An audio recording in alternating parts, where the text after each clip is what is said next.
This is the Great Legend, and I'm coming at you live tonight with a very special video for a special person.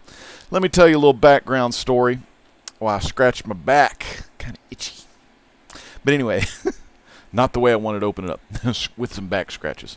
But I want to tell you a little story. I was watching one of my favorite shows, like watching on Tuesdays, C. Woodard 19, and he had made mention that our good buddy T.J. Watson made a video today that was a really good video, and it was talking about some personal experiences that he's had in his life and how comic books has brought him happiness. And another thing that has brought him happiness is Slab, like graded books. And he talked about his story of how he was going through some rough times, several rough times, but one rough time in particular. And he went into a comic store and he discovered his very first slabbed book. It was a CGC slab book. And it was just I was laying in the bed tonight, sorry Carson, I fell asleep during your video. I took some medicine. I wasn't feeling good tonight. And I took some medicine. I fell asleep. No offense, C. Woodard. But yeah, man, it is what it is. So I fell asleep, so I didn't finish Woodard, sorry. But anyway, I heard, I remember Woodard saying that T.J. Watson put this video out. People need to check it out because the kind of video that he dropped today was one of those T.J. Watson's Truth videos. You know what I'm saying? Kind of like how Legends Truth does. And it's really something everyone should go check out. And, because that message could change your life, whether you've been through something like that before, or you're currently going through something like that before, or you've had some other big thing that has impacted your life in a way that, it's always going to be with you, and it's always going to be hard because you're going to think back to, say, bad things that happen in your life. But with friends and, your passion, your hobbies, you can get through anything, And for me, I got the big man upstairs that helps me get through a lot of crap that I go through a lot of times as well. But another thing that helps me get through bad times, just like T.J. Watson, is comic books and the love and the passion we have for collecting those. Before I talk little bit more about T.J. Watson and what what I'm going to do tonight for T.J., I want to check the chat real quick, see what we're going on in the chat, and also see if we have more T.J. Watson fans in the chat. So let's definitely check that out real quick. I got something popped up. What was that? Hey, J.D. God bless you, brother. Thank you so much for the super chat donation, my friend. J.D. Got to give some love to J.D. real quick. J.D., thank you so much, my friend, for doing that. You didn't have to do that, but yeah, man. Was an amazing video. He made me do one, and I see a lot of people coming together, and that's what it's all about, and I'll talk a little bit about that. Let me check the chat real quick. We got DS Comics, man, part of the No Name Monday night, or No Face, not No Name, No Face chat, along with Metarog and Bub's Comics. So DS, great to see you. DS has an amazing slab collection, by the way. Tons of pre-code horror, tons of Golden Age 1950s. A lot of fun to look at old stuff like that. I normally catch them on the reprints. We got HME3. Man, it's good to see HME3. He says, hey, damn, TJ's getting some much-deserved attention recently. Amen to that. We got my mod from the mod squad. We got Jason Smith. It's good to see you, Jason. Remember, we got that auction this Saturday night, so make sure you're ready to moderate that chat. DS is doing good. He's putting some books on eBay for sale. JD, again, thank you so much, my friend. And TJ said it was an amazing video by TJ Watson. And we got OMG Chris, Old Man Gamers Chris. I hope your little baby Thor's doing good. You got him a new little pet. Y'all got to check Chris out, man. He's really awesome. And the Wonk, man, the Wonk says the interview. Was it the interview with the vampire or the interview with a vampire? I don't know. I watched his vid a couple hours ago. He is the King of Slabs. Very heartfelt video he made. Tony, man. JD, great video you dropped, man. JD, I got to watch your video now, man. A lot of great videos are getting dropped, and I want to see other people drop them too. Wow, JD just put this out 57 minutes ago. Top 2018 comics and a thankful contest. Damn good. So JD, man, doing it like he's doing it, man. Y'all sub to JD. He's at 45 subscribers right now, but he does a lot of cool stuff with comic books, and he's got a lot of comic books. I'm talking a ton of books to show. Big Silver Surfer fan, too. So let's see. Oh, and Tony, man, great to see you too, man. Tony Sanders is in the house. What I want to show y'all, and what I want us as a community to do, and you don't have to do this if you don't want to, but T.J. Watson, I don't know if I nicknamed him this. Maybe I did. Maybe I didn't. It doesn't really matter. But to me, in the comic book community that I know, and I know there's a lot of comic book channels, but like the ones that go under the umbrella of community, real tight-knit community and everything. And TJ loves slabs. I'm not even going to tell you how many slabs he has, but let's just say he's got in the 4-figure like slabs. I'm thinking like over 1,000, maybe more. He's got a lot of slabs. It's amazing. But definitely, if you just want to see a variety of history, go check out TJ Watson. I've got his video that he did today, real good heartfelt video that he did today. Kind of gave his origin story, really, about him getting into slabs. And I got a link to his channel page so you can subscribe. But in this video, because I don't want it to go too long, but in this video for TJ Watson, I know he loves slabs. I'm going to be showing currently my entire slab collection. Yeah, I'm going to be showing my entire slab collection tonight here for TJ Watson. And as a community, if you have any kind of slabs, or even if you don't have any slabs, man, show some books and, let TJ know you're thinking about him.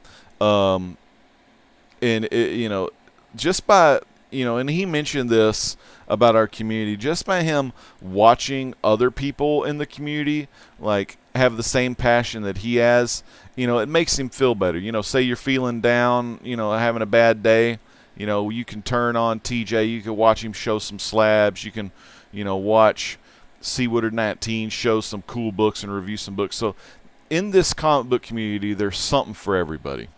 I want to show you I've got 4 CG, the graded comic book boxes. They have CGC on the box, but they're all kinds of graded books.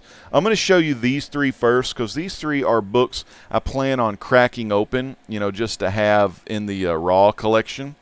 And sometimes I'll do that if I'm looking for, a raw book, but I want to make sure, it's a grade that, that I want the raw book in. I'll just buy it graded and then I'll crack it open. I just haven't cracked any of these open yet, but this one is one of the ones I've got 3 to crack open, and this is one of them here because I'm trying to work on this run.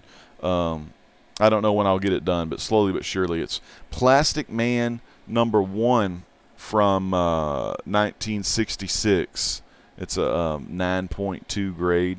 TJ also talked about how, in the Overstreet price guide, it normally lists what near mint, near mint, but it didn't really let you know what that was. But when the CGC and they had the 10-point grading scale, Overstreet started putting 9.2 near mint minus, I think, is their highest grade in there. But that's my Plastic Man #1, 9.2. Just a nice little book. I'm trying to work on that run. Like I said, I've got issue 2, 3, 4, and 5 as well, raw. This one here is Weird Western Tales 13. This is I want to say this is an upgrade copy of one I have that, Brian Spaceboy got me as a reader. But I got an upgrade copy because just wanted something a little bit better there. Beautiful cover there, a little El Diablo, Jonah X. Weird Western Tales, always got some great stuff. Tony DeZuniga art and cover, very cool. And I'll be checking the chat periodically as well to see what everyone's doing out there. I know we got 8 watching right now, and I'm sorry I'm running really late or whatever. Sometimes we got so many live shows in our comic book community now, which is excellent. I don't ever want to do like stuff on other people. I just kind of do it when I do it, We got Weird Western Tales 14. Now, I don't think I've got this in a raw, mainly with all of this kind of stuff. You'll see the only one, I'm pretty sure I only have one graded kind of Jonah Hex related book, but that's a 9.2. I like that, you know, the snakes and everything like that. I just think that's a cool cover. But Weird Western Tales is another one of the runs that I'm collecting, along with that Plastic Man. I mean, those are like currently, and Dark Shadows by Gold Key, which you'll see one of those here in a little bit. Or is it Dell? I don't know. They always change their names. But let's get on into some of this stuff here. So this box here, I've got 2 Marvel boxes. One's just kind of assorted Marvel. One's Fantastic Four books. And the others are like DC, I think, and independent books. Yeah, I think that's DC. And then there's some independent books too. So let's show you some of this stuff real quick. This one here, I love this character because he's a part of the Frightful Four. And Matilda Gothica, it's great to see you. And the Wonk is here. It's great to see Wonky, formerly known as Wonky Ninja. He's got 9 DC Presents 26s. I got 9 DC Presents 26s. Let us know what that is, Wonky. This is an amazing Spider-Man number 4. It's the first appearance of Sandman. I love this character because he's part of the Frightful Four, and he's one of my favorite Spider-Man villains growing up, if not my most favorite Spider-Man villain. One of the original members of Sinister Six right there, and like I said, original members of the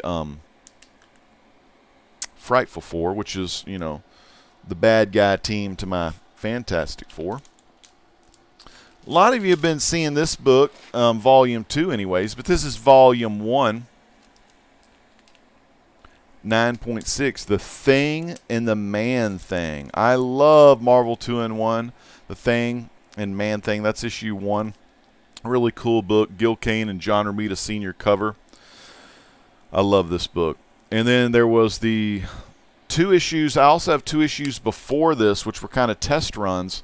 One was, I think it was The Thing and Iron Man fighting those brothers, those blood brothers or whatnot. And then the one before that, issue 11, was Hulk and the Thing. I think it was a Marvel feature, and Thing and the Hulk, and then the next one was Thing and Iron Man. And those were so successful, they decided to do this Marvel 2-in-1. So I love that one. I love all Marvel 2-in-1. I love the current Marvel 2-in-1 they're doing right now. It's really awesome. I do need to read, I believe I'm 1 issue behind on that one. This one, I love these for the covers. Story, you know, it's okay. It's kind of goofy. But I got Marvel Zombies signed by old Arthur Sudam. Of course, that's a homage to AF-15. It's the closest to AF-15 I'll probably ever get. Not that I really want that book. I just love this zombie stuff. And I got this other cover, which is another homage to Todd McFarlane's Spider-Man number 1. Very cool. And it's also signed by old Sudam. There's another one I have. I'll tell you about it in a minute. It's a raw one. I never did ever, you know, he only let me grade 5, and I think I took 2 of these. I got 2 of these graded. One I sent in, got a 9.2, so I sold that on the auction just to, you know, I don't try to keep doubles, you know, but I do have some doubles. This is the Marvel Zombies. This is the 3rd printing. I guess that other one was the 2nd print. Amazing Spider-Man number 50 cover swipe. Oh, Arthur Sudam signed it kind of in silver on the bottom there. I do like gold slabs. You know, some people don't like SIGs and in there, but I don't mind. I like all kind of slabs. I got low grade, mid grade, high grade, restored grade, signature grade, blue label, yellows, whatever. I like that one too. Any Hulk fan would really like that one. I like how Sudam signed in that red too. He really, you know, picks a good signature color. Sorry for the glare as well. These are in Mylight 2s. If you ever need some Mylights, let me know and I'll sell you some for your graded books. 9.6 on that one. Very cool. Next up, I got more Marvel Zombie goodness. Marvel Zombies Army of Darkness. X-Men 141 cover swipe. The Days of Future Past. Very cool. Love just the zombie art. That's so cool, man. You know, you don't hear much about Marvel Zombie stuff as you used to. I think he was really getting into some of that Walking Dead action. Sudan is awesome, JD says. All right, Matilda's going to go off to her art class, Matilda. Draw some good stuff. Nice number 4. Chris, OMG Chris says, Jason, you should be at 3,000 subs by now. That's right. Hey, Vic and Knight, what's up, man? My big ones are old. Cap Marvel, Brother Voodoo. Yeah, those are some classics. Oh, I love this cover. I had a bunch of these. I don't know if I have any more, but I may have sold the other ones. I think I had like 3 of these in a 9.8, but I, sold them. But it's the Marvel Zombies Army of Darkness second printing. But it's that cool Captain America Comics #1 cover where he's punching out the zombie Hitler, which is so freaking cool. And instead of Bucky, it's old Ash right there. I like that. What else we got in here? This one's got a little Dynamite Forces certificate. This is an X-Men 137 cover swap. Now, this was limited to 3,000 copies, but it's a really cool cover there. That classic cover without the stupid. You can win a bicycle on Toys R Us from Toys R Us. Really cool cover. Got, of course, Ash down there creeping up on him. The chainsaw. I love that, though. That's cool, isn't it? Any X-Men, Marvel Zombies, any X-Men fan should have some zombie books just for the covers alone. I have, like I said, a lot of the other Marvel Zombie Volume 1. I don't have Volume 2, but I have Volume 1 and a lot of the, well, I have some other volumes, but, I'm not too worried about collecting them or anything like that. I think this will be probably, I've got some more to get graded of zombies, but, I've actually got a lot of stuff to get graded, but I haven't, done it yet. Just money's kind of tight right now as far as spending on grading. This one's really cool. Uncanny X-Men 268 cover swipe, and this book is also the first appearance of the zombie Howard the Duck. Isn't that cool? And that's a John Layman story in that one too. So, is John Layman on all of those? Yeah, John Layman. You gotta love John Layman from Chew, of course. Make sure I'm putting these in the right spot here. What else we got for old Marvel Zombies, man? I like this one. Marvel Zombies Army of Darkness. They didn't know what the homage of this one was, and I always forget it as well, but it's got that Spidey and that Ash right there. Pretty cool. Kind of reminds me of the Silver Surfer, is it 4? So no, it's Silver Surfer 4, where Thor is hitting or trying to swing at Silver Surfer, but instead it's like Spidey coming down and this Ash is trying to hit him with the chainsaw. Very cool. This is another one of those 3,000 copy things. It's, of course, the homage of the death of Captain Marvel, zombified. Very neat. It's one of those. They don't put the little certificate in the slab, so I just bag it and just put it in there with the slab itself. Cool book. I've got all kind of grades. Some are 9s, whatever, Like I said, I don't really care much about what the numeral is. Now, sure, if I'm going to sell it on eBay, I'd love to get a 9.8, but for my own collection, it doesn't really matter. Any Captain America 100 fans? I know Midwest Comic Man's a big fan of Captain America 100. This is a really cool zombie cover of that one. And that one, what is that? Number 4, the Zombies Army of Darkness books. This one, oh yeah, y'all Wolverine Limited Series #1 fans will know this one. That's a cool cover. Wolverine, man. I like that one. And this one is fun. I've been seeing the original of that, the old Jim Lee X-Men, and it's actually the same kind of deal. It's got the fold out. You could fold it all out and look at the picture. all zombified. And this is a one-shot. This is Marvel Zombies Dead Days. But I love that cover. Of course, you know, that was that homage to that 90s Jim Lee goodness. Now, these are some big boys right in here, and I'll tell you why I like this. I love these Strange Tales I have here. These are really cool. This one is Strange Tales 102.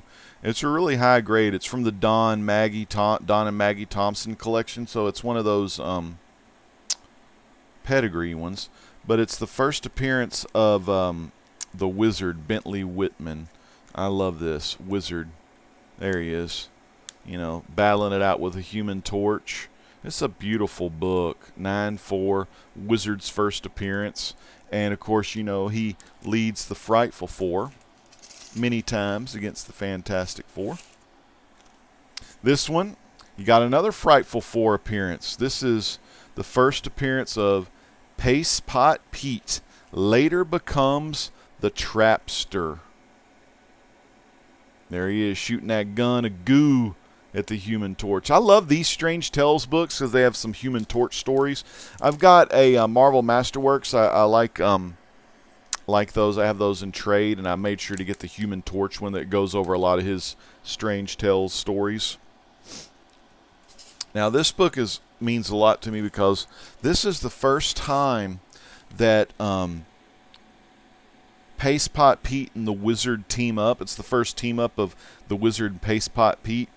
And it's Strange Tales 110 by Stan the Man. And I got Stan Lee Sig on it. A little 4.5. I couldn't get a real high grade on this one because this is also the first appearance of some guy named Doctor Strange. So I couldn't get as really high grade on that one as I wanted. But, you know, for Wizard and Paste Pot Pete's first team up, battling it out against Human Torch, just freaking awesome. And, of course, Doctor Strange is pretty cool. And then this one right here. What was funny when I got this one on eBay. I got this one, but it was a package deal. So I got the 110, but I also got this book as well, and it is the origin of Doctor Strange. I don't know if it's the first origin or not, but it's the second appearance of Sandman. So it's the second appearance of Sandman. So here you have Sandman battling the Human Torch. Isn't that really cool? And there's Spider-Man appearance in there too, probably to warn Johnny how to fight the Sandman. But I really love that cover. I kind of like that cover better than Amazing Spider-Man number 4. And you know, hell, it's got Human Torch on it, man. Who doesn't love that? So that is my my first box of graded books that I got to show you. Some boxes are more full than others. My Marvel, you know, I've got room to grow in my Marvel boxes. But, yeah, that's my first. So I'm going to check the chat kind of in between each go-around here. We got Fish Tropic in the house. Yeah, JD, the 1981 Toys R Us banners, they did ruin some great artwork, man. Tony says, nice one, Legend. Those are some pretty goods. Chris says, I like to keep my personal collection slabs at 9.4 minimum, but a 9.2 works. And that's awesome, OMG. That's really good. And I love OMG Chris's slab collection. Oh, some of the most beautiful art. And if you want to get down to the nitty and the gritty, get on OMG Chris. Find his Instagram page because he posts all of his stuff there first, I think, usually. And you get to see some beautiful art. I love OMG Chris's. He's a huge fan of Chris Hemsworth, and he loves Thor. And his pet's named Thor. So definitely check him out. He's really fun. But yeah, 9.4. And I'll talk to you, Chris. I used to.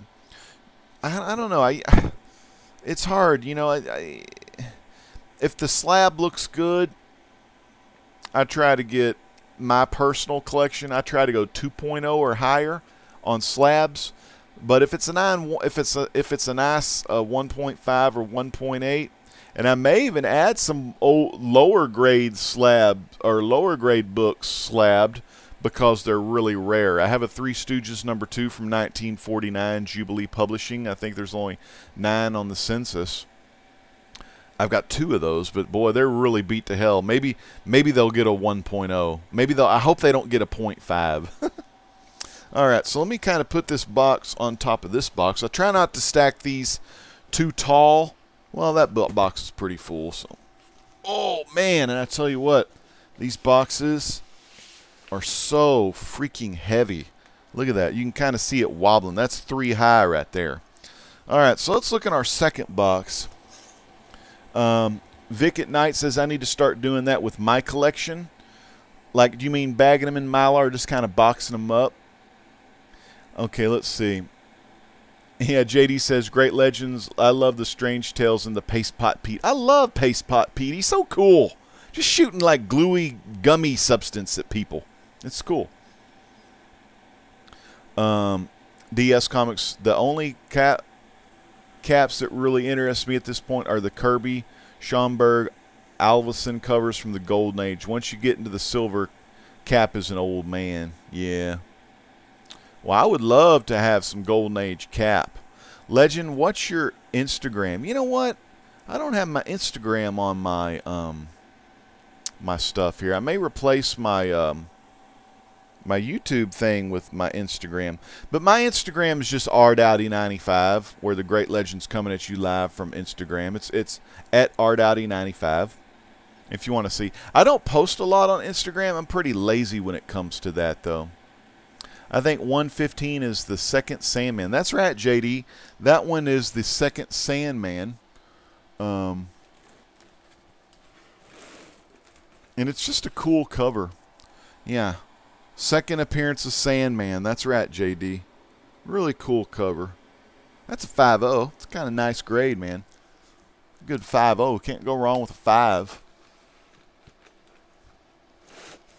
Okay. So the next box focuses on my other, like, I guess, my all-time favorite comic magazine, the world's greatest comic magazine. This is all fantastic. It should all be Fantastic Four stuff in this next box. So we'll start, we'll start, what the hell? Let's just start at the front because it's a little, well, no, we'll start from the back. It's a little bit easier for me. Nah, screw it. We'll start from the front. I don't care. Most of you have seen this book anyway because I show it like all the time. It's one of my holy grails. It's Fantastic Four #1, and it's gold label. It's got Stan Lee. The SIG is coming out of the mouth of the beast right there. Pretty damn awesome, man. Stan the Man. Fantastic Four 5.5. Very cool. Y'all probably heard of that book before. Picking up some steam now finally since they put Fantastic Four back into comic books. This one's a lot of fun. This one I do want to get an upgrade one of these days. It's pretty beat. I don't even think it should have deserved a 3.0 because it's got, looks to be moisture damage, little tear, crease, a lot of ticks. But I mean, you pull it back like this, man, it looks just like a beautiful book. But it's got like the long crease there. It's one of the ones I like to replace. I also have a low grade copy of Fantastic Four #2 that I haven't sent off yet, and I want to send that off, get it graded, sell it, and then upgrade to a newer Fantastic Four #2. But since Captain Marvel is punching scrolls, I'm going to be I kind of screwed myself because that book's going to go up now because in that Captain Marvel movie, there's going to be scrolls. Fantastic Four #2, first appearance of scrolls. And, it used to be called a comic is only worth what someone's willing to pay for it. But Legends True says a comic is only worth if there's a TV show or a movie about it. So, yeah, kind of sucks. But that's what our comic book collecting has come to. A lot of people love the books that are based on the movie characters, And that's cool. I mean, those are the characters they identify with the most because they see them on the big screen, So that's #3. And that was also one of the goals, is to get 1 through 12 all graded Fantastic Fours. And like I said, I have the whole Fantastic Four collection, but some of them I just haven't got graded yet. This one is number 4. Oh, and number 3 is their first costumes and their first Fantastic Car appearance. I'll show you that again. That's the first Fantastic Car and their first costumes. See? Fantastic Car! Fantastic Four costumes! This one's popular because it's the first Silver Age appearance of Submariner. Any Submariner fan, if you're a Submariner fan, this most likely is going to be your holy grail. And I always tell my buddy Russ on Legends Live Auction, Who Dat Comics and Movies, I say, first appearance of the Thing's boots. So, I like that cover. I actually have a homage over there. You can't see it, but Don Rosa did an homage cover with the his Uncle Scrooge, Donald, and the all the gang on there. That's a nice one. That's a 5.5 coming of Submariner. I'm really happy with this book. It's beautiful. Presents very well. I've got a oh, you know what though? You know what's stupid though? I'm gonna kind of bitch about this real quick, and I don't mean to like complain because this is supposed to be a positive video for TJ. But I bought this book for 4 figures, and now when you look on eBay, and I don't know if people will spend big money for this book, but now it's like this grade and this book is like a 5-figure book now, which I kind of think is kind of insane. But you would probably never think about, wow, this guy's complaining about how much his book has gone up in price. Well, no, because it sucks because other people can't, you know, it's harder for other people to get those Fantastic Four books now, you know, because there's hype about it. This one's classic, you know, any Doctor Doom buddy, any Doctor Doom fan would want to get that one. That's Doctor Doom's first appearance in issue number 5. Go through these pretty quick. What is this one? Oh, yeah, this is one of my favorite issues. It's the first Marvel villain team-up, you know, in the Marvel Age, so a.k.a. 1961 and up, you know, Marvel Age. It's the second appearance of Doctor Doom, and it's also the second appearance of Silver Age Submariner. So if you can get your hands on this one, try to get this, man. This is cool. I love villain team-ups, and that's Doctor Doom and Submariner teaming up. I like that one. Number 7. Oh, yeah, this one here. Flying Saw. Ooh. God, I hate synchronicity. Why does it always get me? Okay, so this is total synchronicity. God, I want to show y'all about this, but I don't want to like bore you too much. Let's see. Do I have a monitor capture up? Yes, I do. So let's open up a new deal. Type this in. 16 hours ago. So this just happened on October 2nd. The hunt for Planet X turns up a new solar system object. You know, because they're searching for planets. You know, the classic, was it Nibiru? You know, and how Nibiru is a planet that is in a different solar system, but it overlaps our solar system. So maybe it may ram into Earth and cause the cataclysm doomsday event of the century. So why I say synchronicity was I was actually searching that up today, and I totally forgot about this comic. Some people may call it a coincidence, but you know, this crap happens to me on a daily level. So, you know, check it out. But this is, and I this story's messed up because it's the first appearance of Kurgo, and it's also his last appearance, but check it out. Why does the human race turn against the Fantastic Four? Only the master of Planet X. And they just think they think they discovered the Planet X today on the outlying rims of this of our solar system, but it's another solar system. But that's also a flying saucer cover. And back in the 60s, you know, in the late 50s, and maybe even earlier in that, there was a lot of UFO sightings and everything.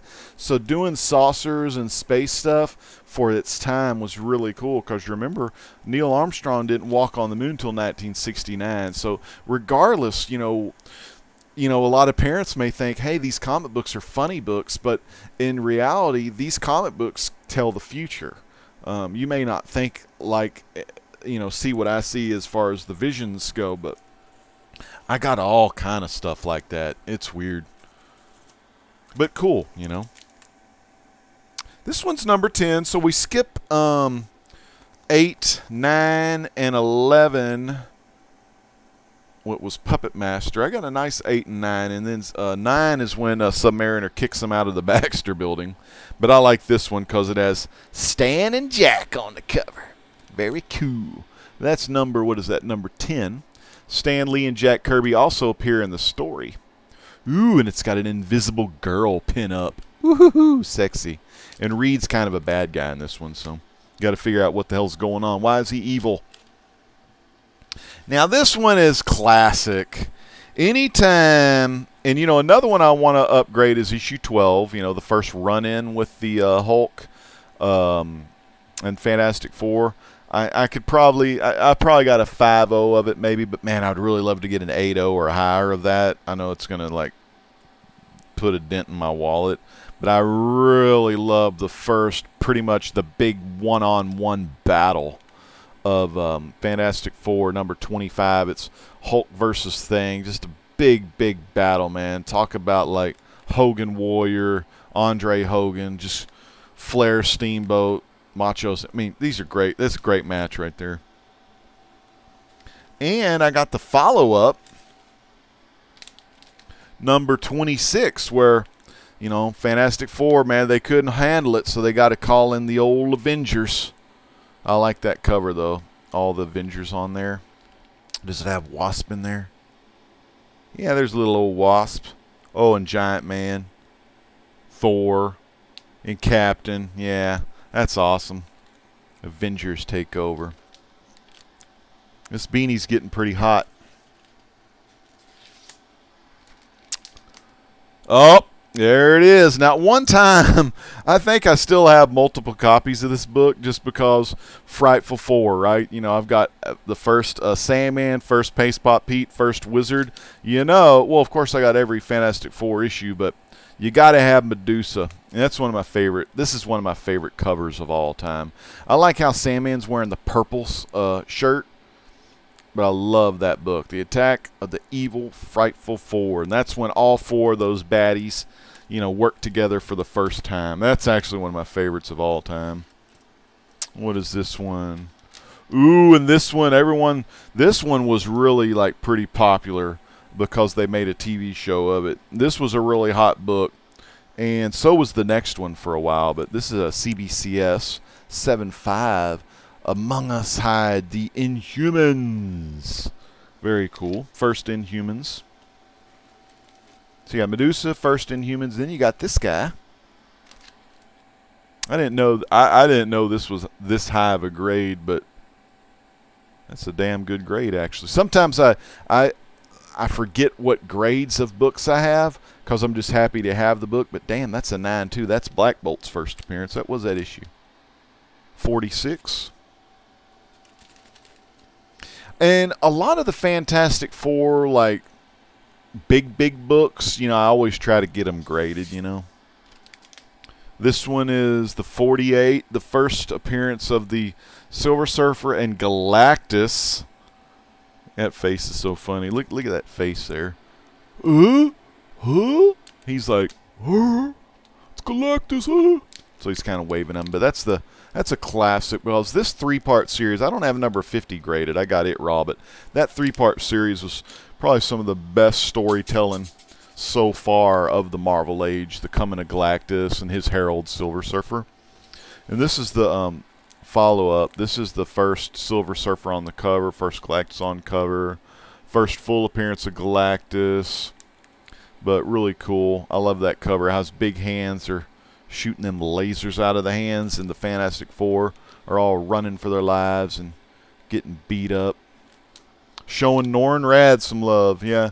And I got these, you know, when I first started doing slabs, I sent a lot off. I don't even know if I still have any of those because mainly they were moderns. They were Amazing 361, Spawn 1, you know, just the ones I had as a kid, and I wanted to send some stuff off to CGC, and those came back 9.4s, but I sold those, you know, just to get some money for some of these other Fantastic Fours I was working on. This one's been pretty popular. Man, that movie of this Black Panther, that was an excellent movie. That's Black Panther's first appearance in number 52, issue 52. This one is Fantastic Four 100. I love that cover, how it has all the villains on there and everything. Freaking awesome. I was actually thinking about opening this one up just to kind of put in my Raw collection. But dude, it looks good slabbed. So, I don't know. I may open it up, change my mind, and read it and send it to CBCS or CGC. Probably CBCS, because CBCS is only about 25 to 30 minutes away. Maybe 45 minutes if the traffic sucks, but not far away at all. And then I've got this one. This one was a hot book for a hot minute. The Death of the Human Torch, the variant edition. But I love that cover, man. It really, you know, gives Johnny Storm a lot of love there. You know, they take him out of his little deal there. He's in the background. That's just a beautiful cover right there. That's John Cassidy cover. Just an emotional issue, too, how he sacrificed himself with all those insect freaks. Now, I never did buy Rampage Total Destruction, but that's cool. I always liked the Rampage games, and Rock made a... I never did see the Rock movie. Now, this is Ultimate Fantastic Four Variant Edition. I also have all the Ultimate Fantastic Four stuff. I don't know if I have all the variants of the book, but it's a Sudam cover. And I love how he's got the Mole Man's monster is zombified, and I love the way he's holding Sue there. It's kind of like if King Kong would hold Jane or something, you know, or whatever the hell her name was. I guess Jane was Tarzan's girl, but I really like that cover. I don't care much for the sides like that. Has one spine tick there. Could probably smooth that out and get a better grade. But, you know, sometimes I'm not too anal on the grades, like I said. Plus, I've got so much more money I need to spend on grading other items, you know. But, you know, never know. One of these days. I like that. That's a cool. Dude's doing the Pele kick, like Finn Balor and AJ Styles do when they wrestle. Oh, and I just love this one. Ultimate Fantastic Four 31 Variant Edition. They got rid of those stupid bars, but it's a cover swipe of issue number 50. No, issue 51. My bad. 50 is when Johnny goes to college. And it has that nice Silver Surfer on the cover. I like that. This monster. It used to be this man, this monster, but now it's this monster, this monster. Another Arthur Sudam cover. Very cool. Look at that, though, man. A zombifying thing. And I'm a huge Ben Grimm fan anyway, so. And I'm going to check chat after this box here. And I just like looking at the ads, too. Y'all remember Super Monkey Ball? I didn't really play that game that much. Now, this is really cool. This is the Fantastic Four number 8 cover swap. Now, why do I have 32? Oh, okay, well. I got 30, 31, and 32. And these are Fantastic Four and Marvel Zombies. Because issue 21, 22, and 23, I think, was the first appearance of Marvel Zombies. Which I want to get a 9/8 of issue 21, the variant where both of the Reed Richards are, you know, seeing each other. But I do love this cover, too. It's the Puppet Master zombified cover. I love that audience member kind of pointing at the puppet show. And you know, my favorite Disney movie growing up, I got to see Pinocchio in the theater when they released it, or where they re-released it to the theater. That was my favorite Disney movie. So I like marionettes and stuff like that. I remember when I went down to Maryland, and also Georgetown in D.C., they used to have this restaurant called Geppetto's. And we'd always used to go there, and it was some good pizza and stuff. So that's my Fantastic Four box. And again, let's take a little break, look at the chat, and if you're just joining us, let me tell you a little bit about why I'm doing this video. I'm doing this video, I watched a video, well, I watched Woodard talk about TJ Watson putting out a really cool video telling his story, you know, how he got back into collecting comics for the second time and his discovery for graded comic books. And if you've seen TJ Watson's videos, you know he is the bona fide, the king of slabs in our comic book community. And it just amazes me how he even like is able to walk around through those towers of slabs, man. It's insane. And I really would encourage everyone to check out the video that he filmed today. Watch it, and you'll be able to relate a lot to it. And it talks about how, you know, we go through hard times in life, and like really bad stuff happens to us, you know.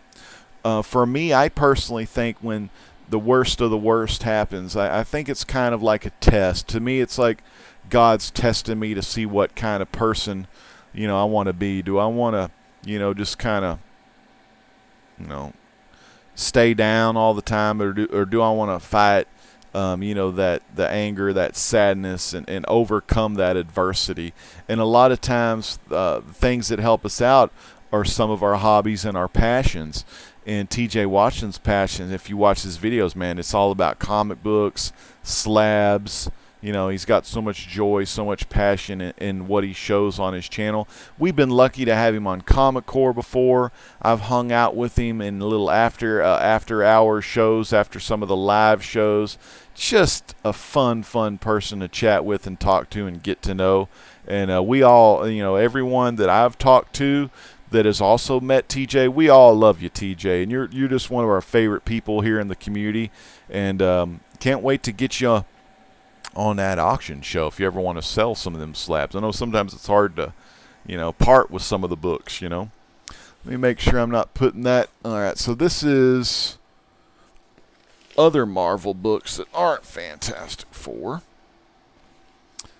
So this box is the DC box. Let me kind of scoot this over here a minute. Pull a little closer. I buy these boxes. I'm not going to be able to lift it up because they're just so damn heavy, but I buy these boxes from eGerber. But they're graded comic book boxes. Oh, my God. Look at that. Oh, it's so heavy. Oh, my God.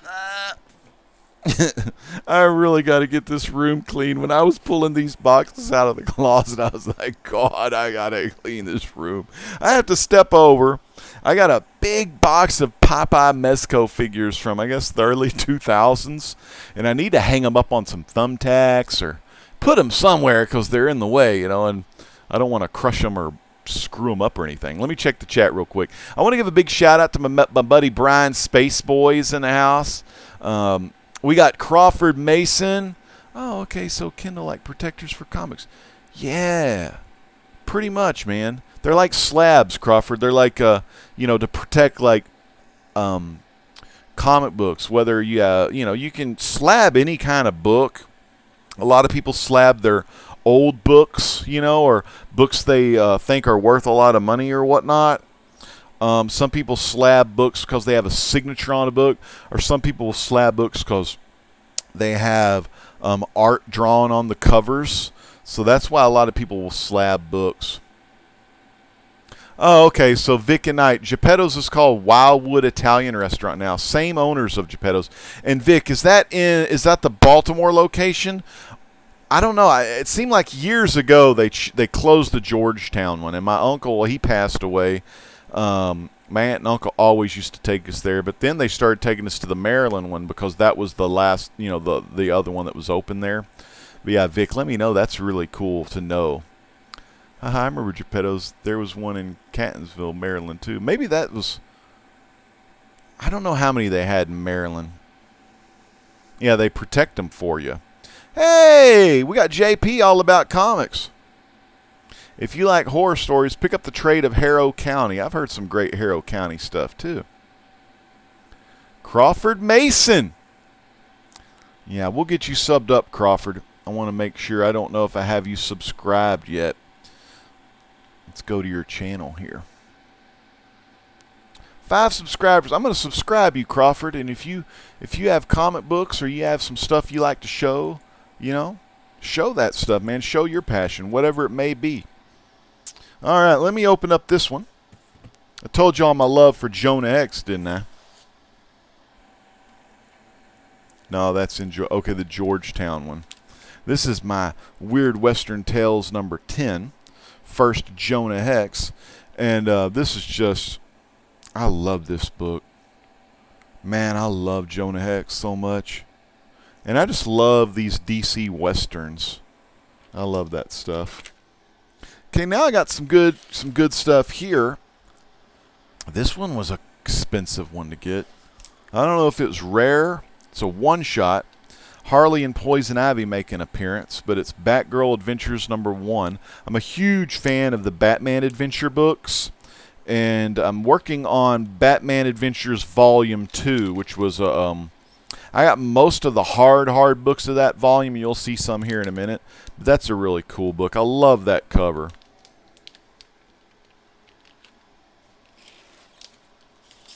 Of course, Batman Adventures, you know, when you talk Batman Adventures, you always think, and you always know this one is just like the more popular one of that whole series.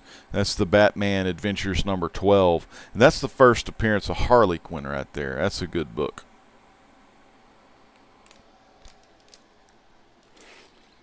Now, this one comes from, the next two actually come from Batman Adventures Volume 2.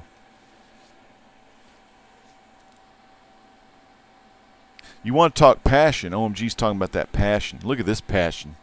This is Batman Adventures number 3 from the Volume 2. The Joker putting the moves on his lady. I love that cover. Pretty cool cover. Yeah, Batman Adventures 2. All of my adventure comics, you know, Superman Adventures and Batman Adventures, the Volume 2 at least, the Justice League stuff, Unlimited, and I've got the DC Superhero Adventures. They're all mixed up, and I got to go through those, rebag them, put them in Mylar. This one's real nice. This cover was hard as heck to find.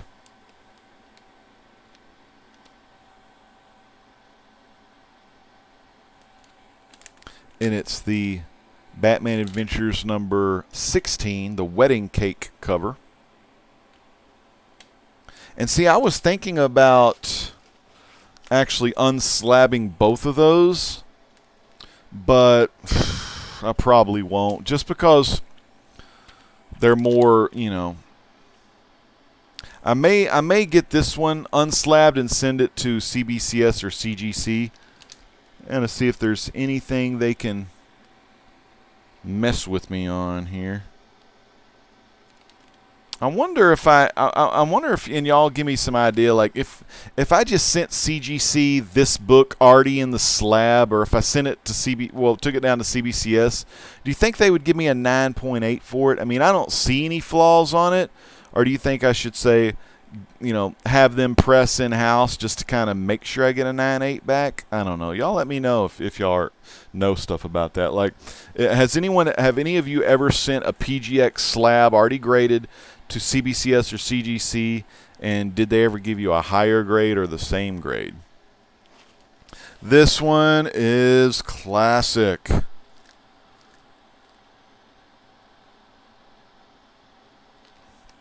I love it. Black Adam, the Dark Age number 1, and it's the variant with Alex Ross, Black Adam. TJ talked about Alex Ross, and when he first went into that store, and I don't want to give all the story away, but he saw the Alex Ross for the first time and how it looked so much different from the comic books he remembered getting as a kid.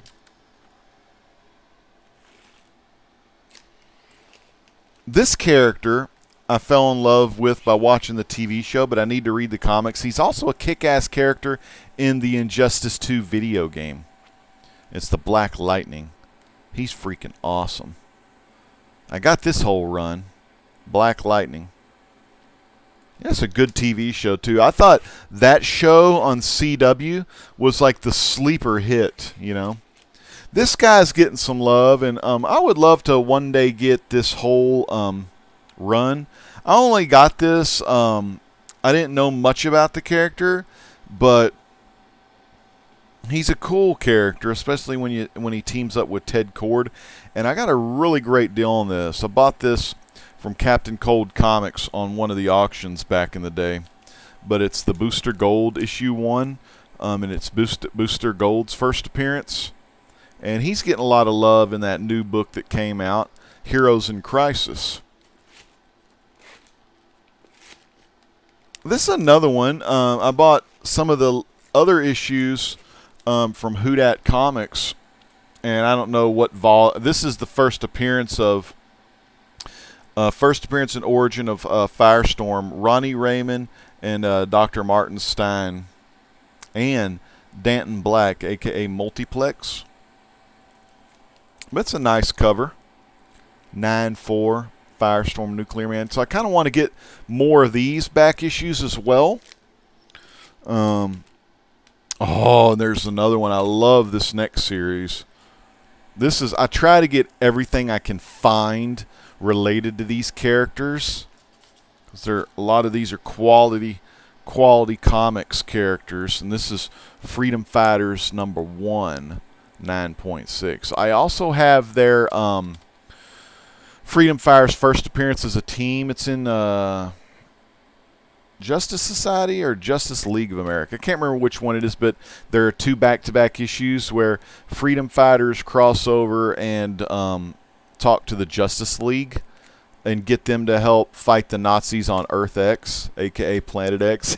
See? Everything kind of relates together. So that's very cool. Human Bomb, Uncle Sam. I just looked at this. What? You morons! It says Uncle Sam. I could probably take this to CBCS and have them re-slab this anyway.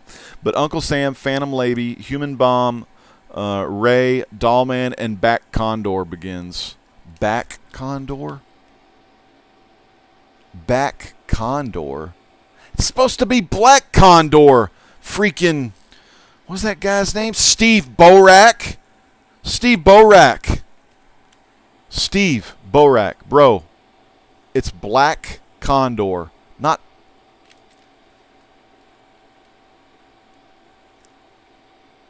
Back Condor. What's a Back Condor? He's got a bad back or something?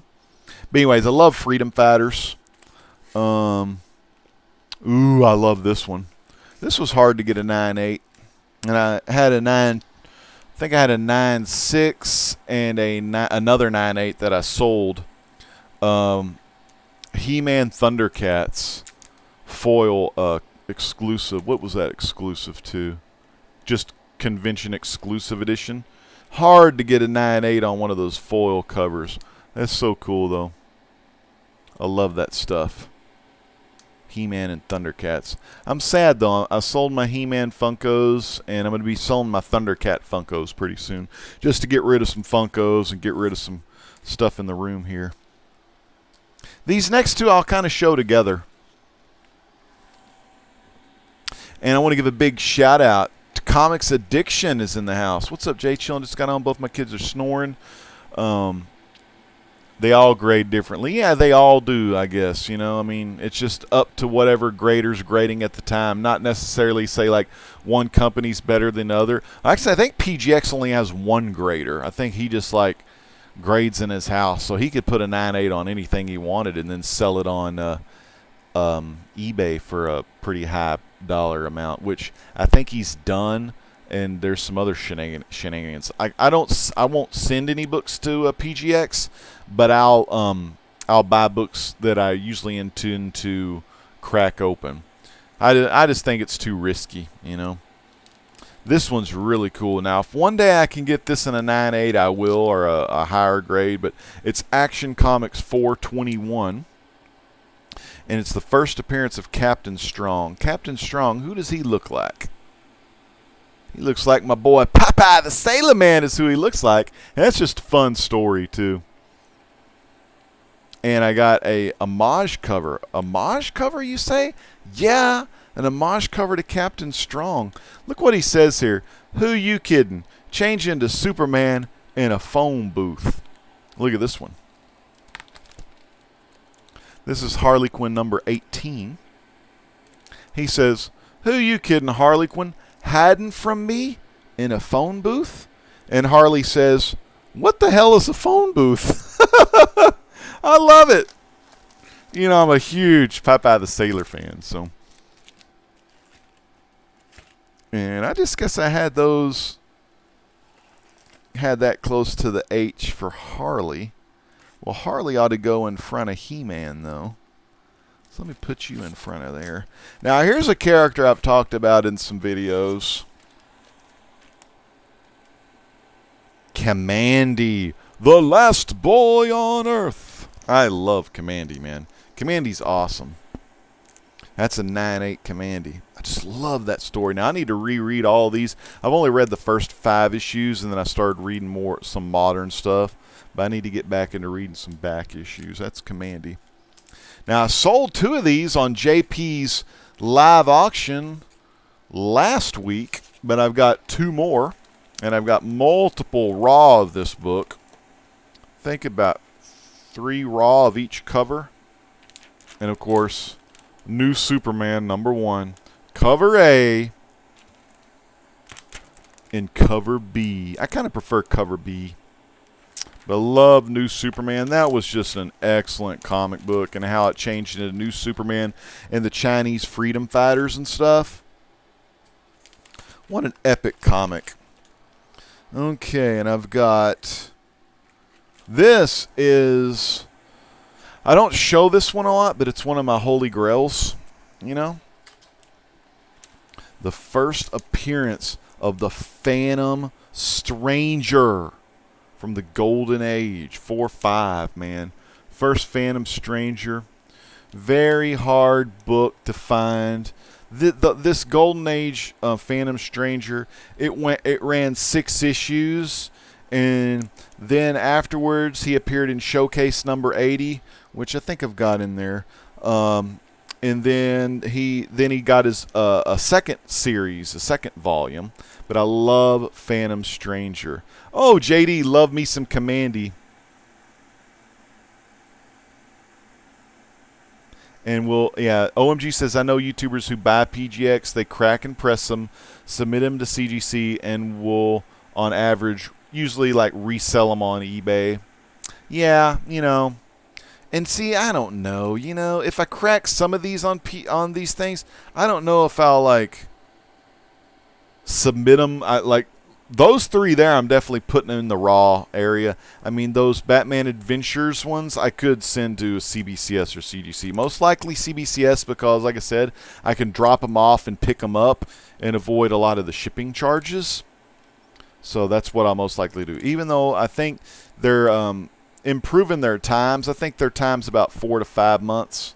Of course, when I grade, you know, we talk about grading books, and for me personally, when I send these books off to get graded, I usually forget that I send them off, and a lot of times I've got a bad memory when it comes to stuff, and y'all are gonna like probably get really pissed.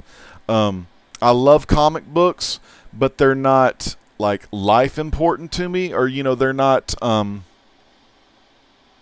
I mean, like, there's just more things I worry about than like not having a comic book that I send off to get graded. So a lot of times mentally, I don't worry about, oh my God, I've been waiting for my comics. Where are my comic books at? I sent my comic books off. Oh my God, what am I going to do? I've done a lot of stuff with CGC and CBCS, and I'm just kind of used to long wait times. So usually, now if it goes over 6 months, then I may start calling or like bitching at them or something. But for the most part, you know, I forget about it.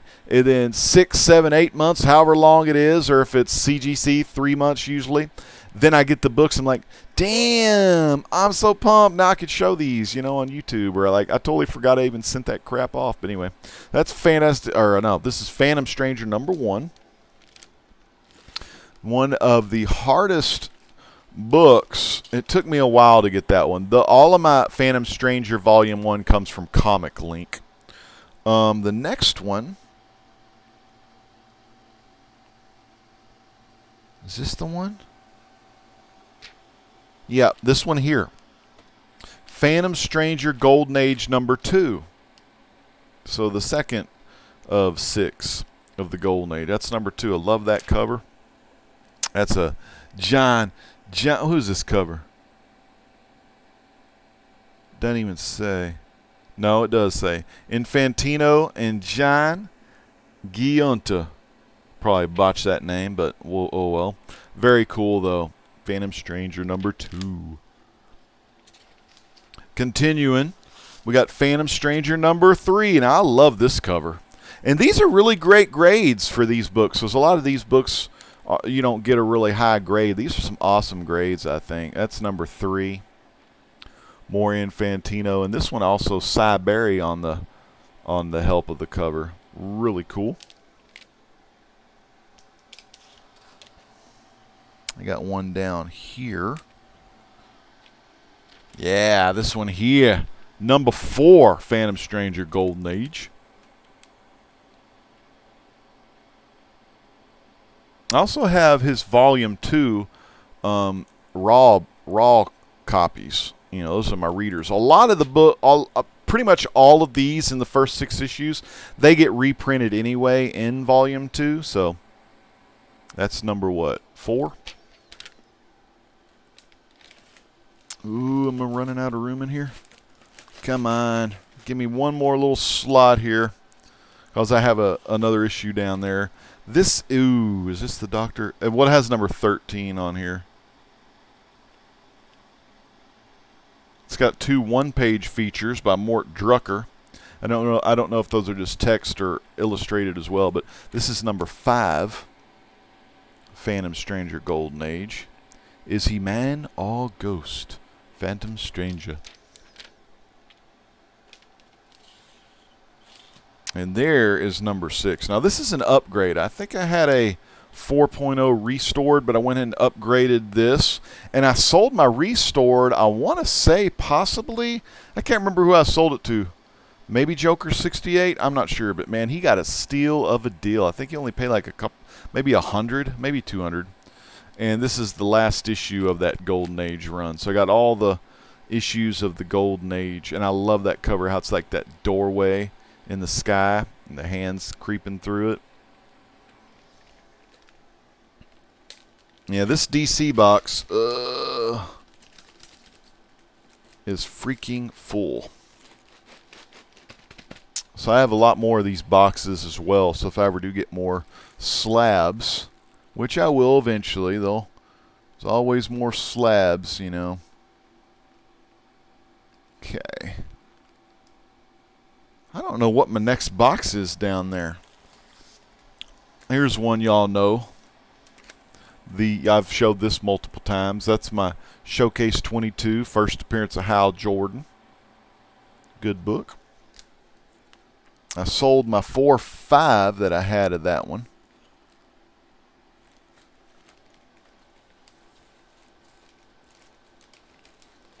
Now this one is another series I want to work on. Denny O'Neill's story, which is just, love Denny O'Neill. Remember that question run? I love that one. And Nick Cardy, cover and art. Look at that one. Showcase 76, first appearance of Batlash.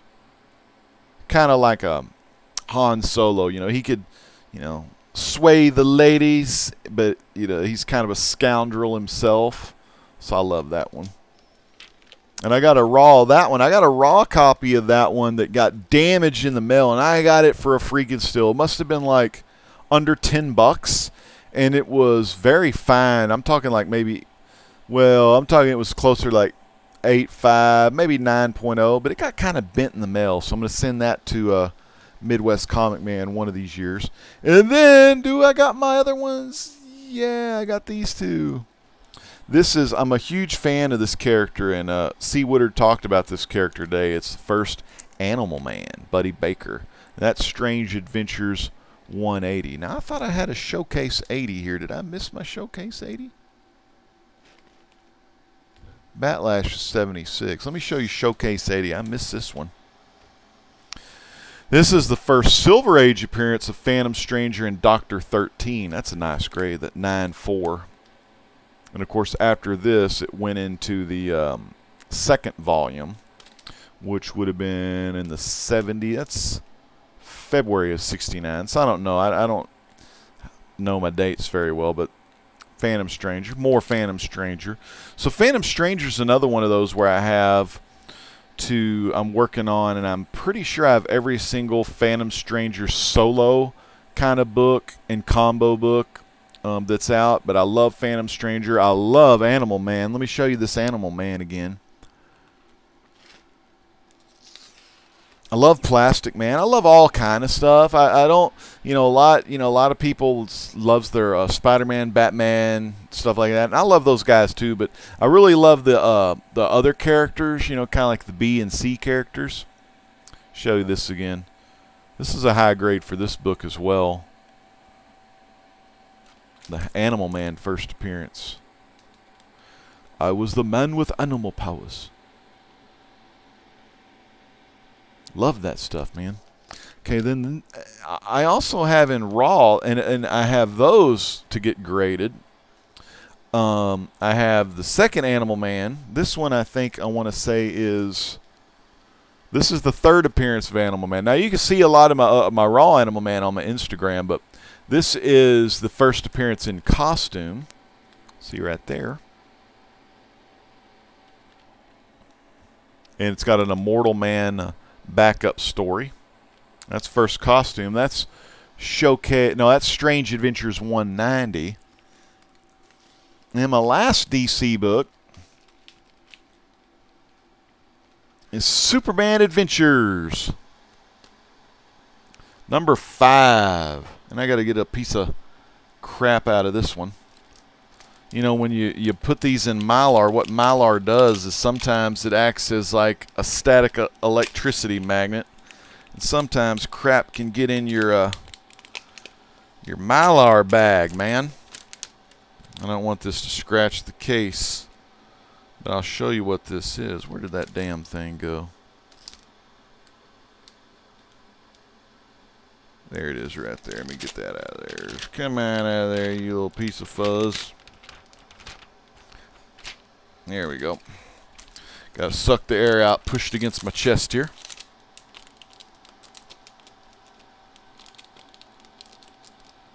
Place the tape on that later. But Superman Adventures 5, the first live wire. That's a freaking cool one. I'm going to go ahead and replace the tape on that now because I'm not going to bust these books back out for a while. So we'll check the chat here in a minute. Get this tape off here. Must use some bad tape because the tape's not coming off all the way. Gorilla Grotto 5. What is up, man? Great to see you, Gorilla Grotto 5, in the chat.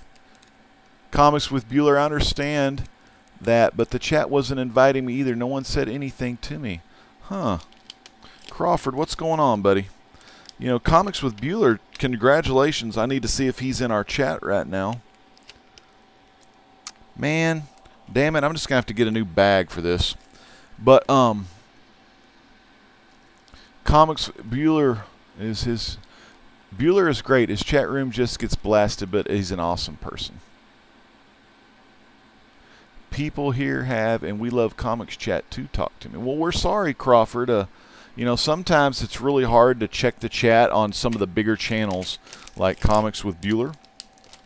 And Comics with Bueller, to me currently, he is the hottest channel in the YouTube comic book community. Right now. I mean, you never know, that could change. I mean, my old buddy, now I can't remember his name. Austin Aries always says, you're only the best, until someone you're only the best until someone better comes along. And then that's why, as a channel, I just try to be great. And it's even in my name, The Great Legend. So, sometimes it's hard, man, to talk to these big-time YouTubers, And I'm sorry, because I haven't been able to check all the chat either. Make sure, is there any crap on here? What is this? Why is this getting in here? Freaking fuzz. Little thingies getting in my live wire, and here's another piece of crap in there. Just get out of my book. Only thing about Mylar, man, it's like a freaking vacuum magnet for fuzz and stuff. But let's see what else is going on. I didn't even see Bueller in here. Bueller? Oh, there he is. There's Bueller. Okay, Bueller's here. Bueller, thank you, man, for stopping by, and congratulations again for your 2,000 subs. This is the last book of this box, and I got one more box to show. But before I do that, I'm going to talk to y'all a little bit more about why I'm up this late doing this video.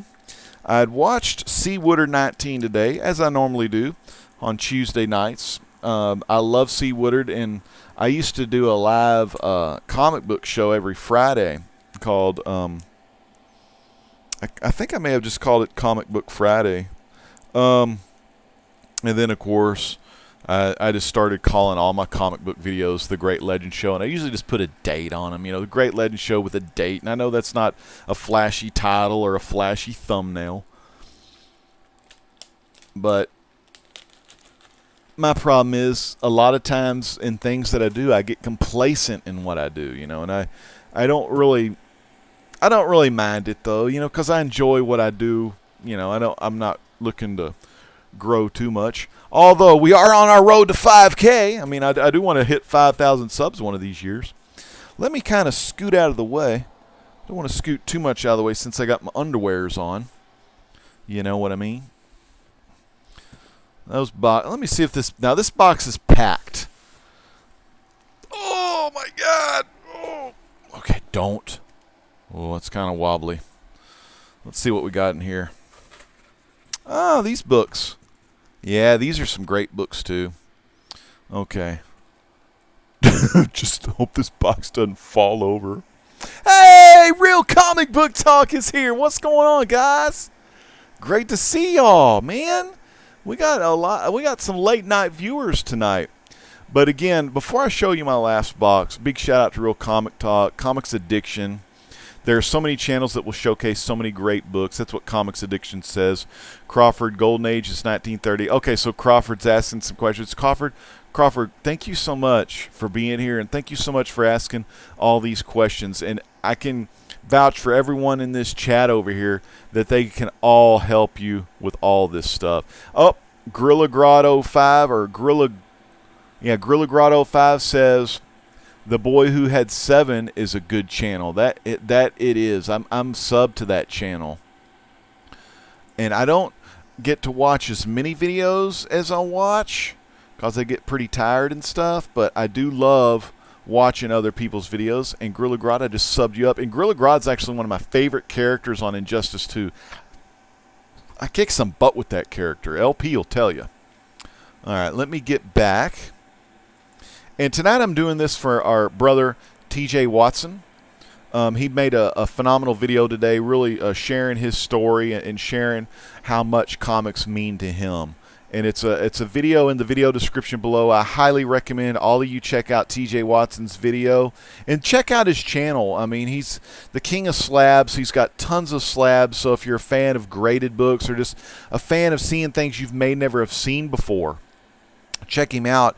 He also has so many slabs, and CGC in their registry, they have this really cool setup to where, say if I showed you issues 1 through 6 of The Phantom Stranger, if I had the highest average grade, like if I, out of that whole 6 comics, if my grades average the highest, wow, JD, you didn't have to do that, brother. $2 donation, another $2 donation from J freaking D. Damn, JD. Once you get super chat, let me know because I owe you back, brother.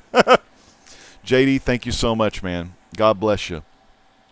But this TJ, man, just a phenomenal guy. JPL Flash, Comics and Geekdom, all good. Thanks, KCA. Hope you're doing well. It's good to see you, JPL. Glad you're here tonight, man. The King of Slabs is the new name for the Gradef unboxing. the Gradef unboxing. That's right, man. King of Slabs for the King of Slabs. And what I want y'all to do, if y'all have time, show some love. I mean, for our brother TJ Watson, show him some of your slabs. Show them your slabs, but if you don't have slabs, show some of your favorite raw books that you would maybe one day like to get slabbed. Because, man, TJ's all about the slab. I think, I don't know, I want to say he told me one time, I think he only has 2 raw books. And I was like, I don't know if you'll have to watch. We got to all watch more TJ. Now, Woodard, I wish Woodard was awake, but he has to work early tomorrow. But I've got his boy here. No, this isn't his boy. Wait, hold on. All right, I'll show you his boy in a minute. But this is his boy. This is Blue Beetle #1. Steve Ditko, cover and art story with a little bit of that DC Glanzman story. And these are Charlton comics. You may see that guy Charlton66, who's a really cool guy. He has a lot of books. DS, if you're still with me. Yeah, DS is here. DS, are you subscribed to Charlton66? I think you and him, y'all ought to get together because y'all have so many good books that are like, they're not mainstream. And when I say mainstream, I'm talking like Deadpool or that, what is that, 87? No, that's Cable. 98, Deadpool, X. Whoa, Vic at Night. Jeez Louise, man. Y'all are the best, man. Vic, thank you, brother. God bless you. $5 donation from Vic at Night. People donating like crazy. We got latest super chat, $2 up there. We'll have Vic at Night up there shortly. Most likely his name will be going across the screen with the $5 super chat, man. There it is, Vic at Night. Thank you so much, brother. Thank you. God bless you, man. Good. We got a lot of good people in this comic book community, and what's great about it, we can, share the love. And tonight, man, it's all about the love for TJ. This is the first. Okay, let me show you the book. This is Blue Beetle 1, Ted Cord.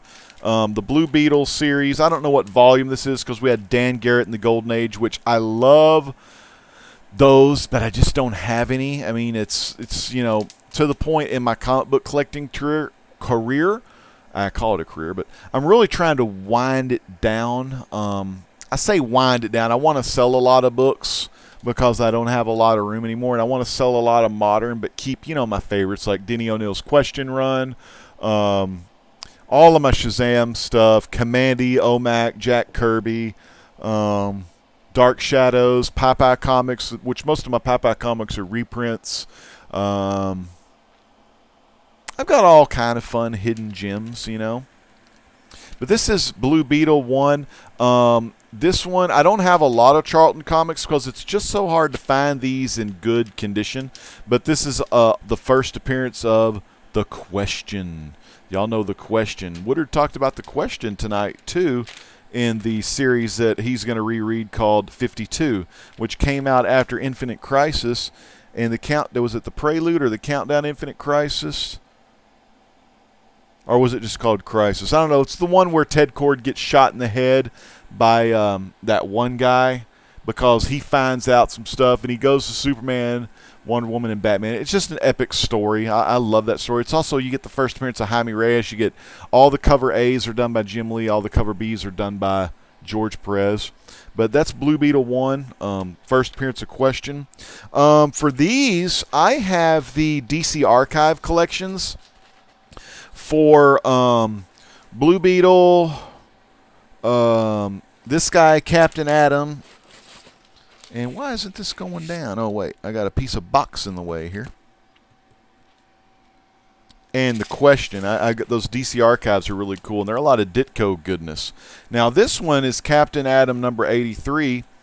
And this is the first appearance of Ted Cord, the Blue Beetle. The all-new Blue Beetle, Ted Cord. And you get Captain Atom right there, man. And Captain Atom's a cool character. We know a lot of the Charlton characters, Alan Moore used a lot of these characters, and DC had the rights to these characters, but he wanted to use them in The Watchmen. And this guy is kind of like your Night Owl. He's your Dr. Manhattan. The Question is your Rorschach. It just goes on and on. Huge Watchmen fan as well. I don't have the single issues, but I love reading those in hardback book.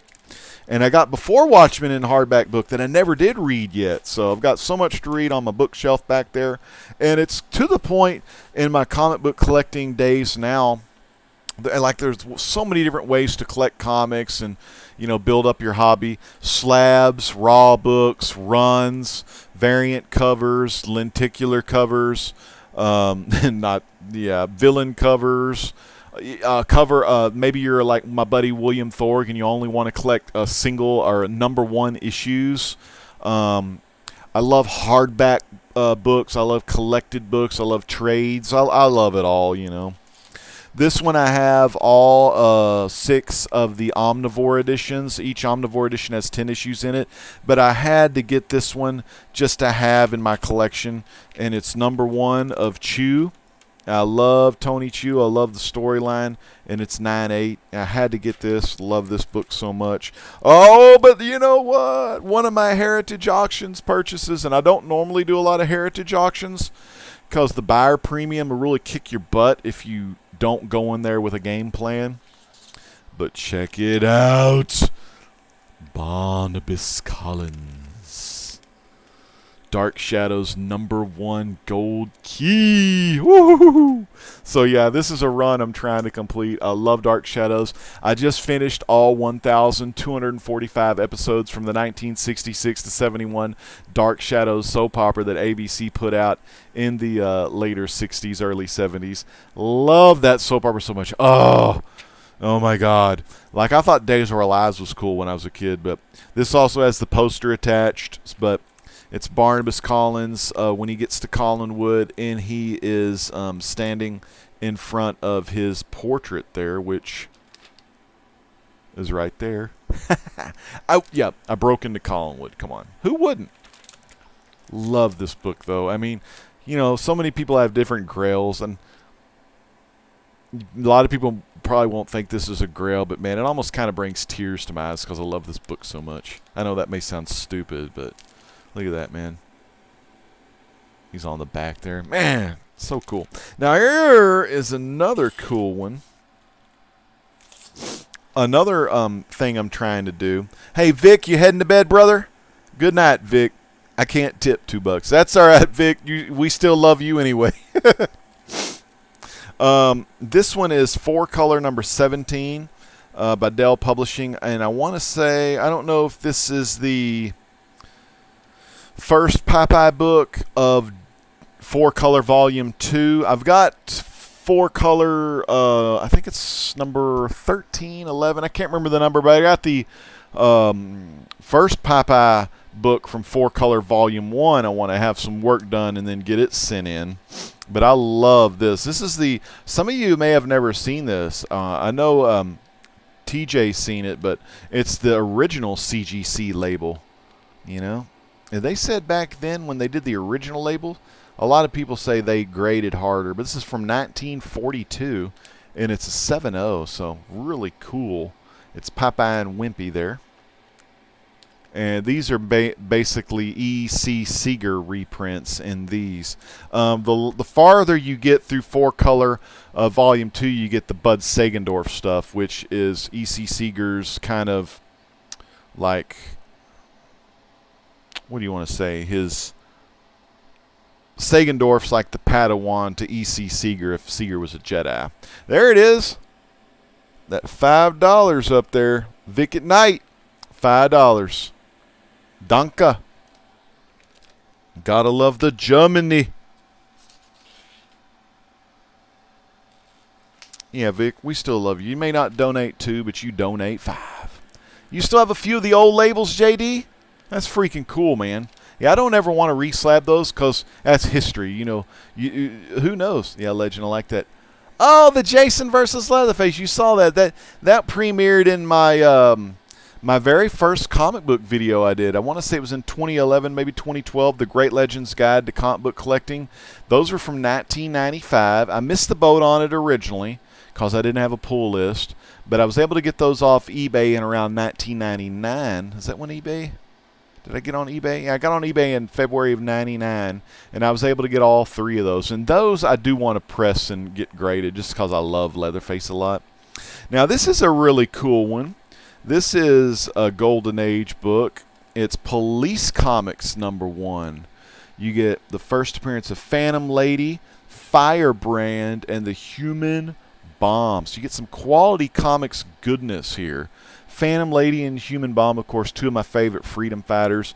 Oh, and the Mouthpiece is in this one as well. Firebrand's on the cover. But this guy, this is the first appearance of Plastic Man. So that's probably what this book's mostly known for, is the first appearance of Plastic Man. It's in one of those thick cases, you know, those books with a lot of pages. So that's Plastic Man's first appearance. Now, this book is a beautiful book. The reason it's a 5.5, you can't really see it, but it's got about an inch right there. You see that? An inch of the cover's ripped on the back side. So that's probably why it got a 5.5. But look at the front of it, man. Front just looks beautiful. Really cool. Here's another one. And I've got multiple copies of this in raw that I want to press and send off to get graded. This is actually Bud Sagendorf's Dell Popeye issue number 50 homage cover. And when I say homage, it's a straight cover ripoff.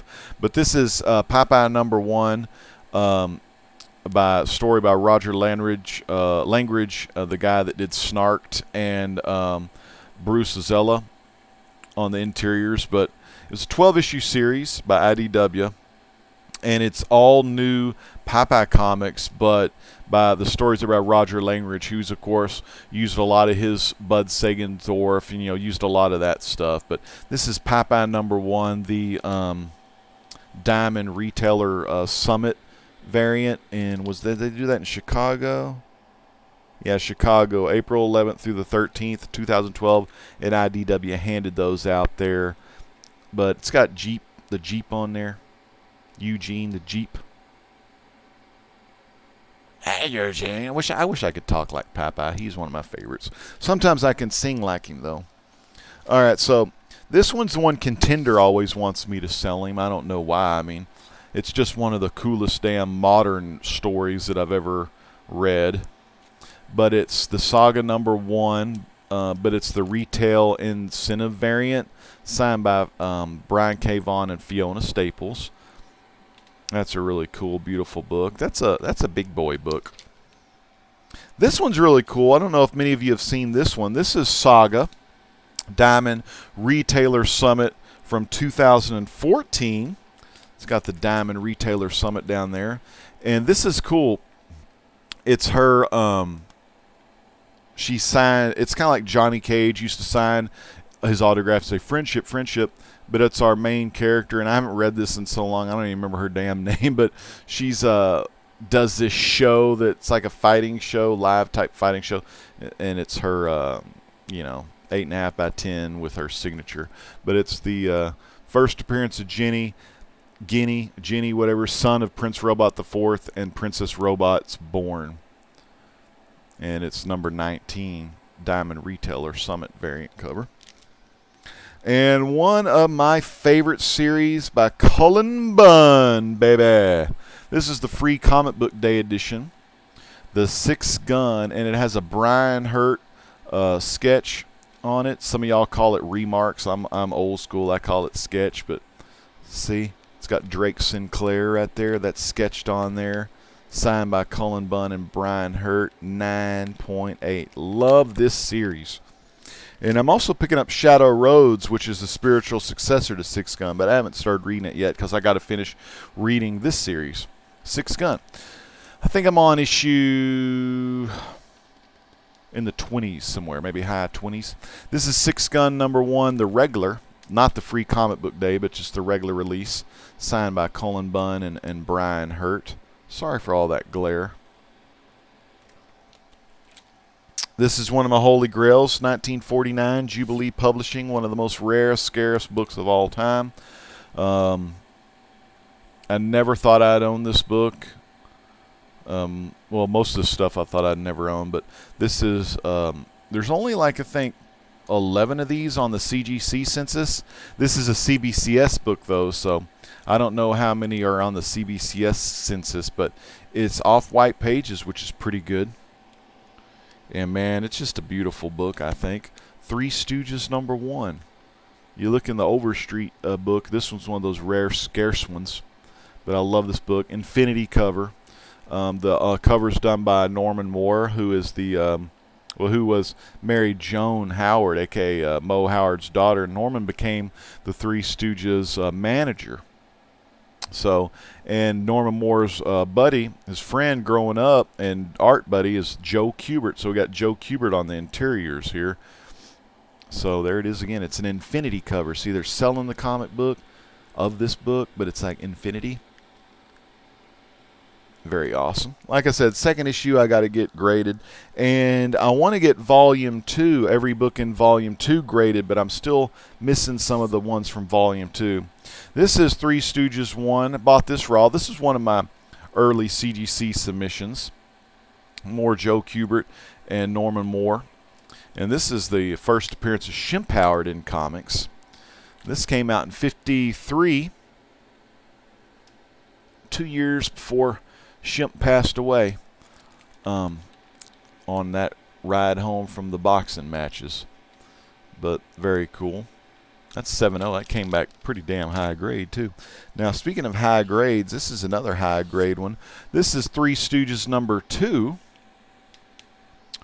which is a 3D book. And this, I believe, I want to say this is the very second 3D book ever made. I want to say the first 3D book is Mighty Mouse. There's a Mighty Mouse 3D book, which I've always thought about getting, but I don't know. Mainly just because it's 3D and its history, but cream to off-white. But this is a blue label. Very hard to get this book in blue label, 9.0, because the kids would, take the 3D glasses out and look at it, but the 3D glasses still attached, man. So 9.0 on that bad boy. That I never thought I'd get a 9.0. I've got number 3, but the glasses are unattached. They're not attached. This one I just had to have because I love this guy's work on his Uncle Scrooge stuff. And this is Walt Disney's Uncle Scrooge, number 219 from July of 1987. It's Don Rosa story, cover, and art. And it's the first comic work of Don Rosa. And the story is Son of the Sun. First Don Rosa work in comics. Beautiful. Love Don Rosa. I got some prints by Don Rosa. Working on his complete hardback collection. And I want to say, let me count. I can't see from that far, but I've got one more of those I need to get to complete that collection for that one there. And now we're going to get into all of my Fawcett comics. So I'm going to go ahead and take the beanie off because it's getting just too damn hot. Oh, my God. Oh, sorry about that. Woo. Getting a little frisky here. Okay. Youngster Kang. What's up, Youngster Kang? Great to see you tonight, my friend. Vic at Night still watching? Heck yeah. Yeah, Countdown to Infinite Crisis and the Infinite Crisis. And there was that other book. It was like that kind of book that Woodard showed that I also have it as well. It kind of gives you some more background of it. Complete run of Batman versus Predator. That would be a sweet run. DS Comics. Which one have you never seen for sale? Was it one of the Stooges ones or the Don Rosa one?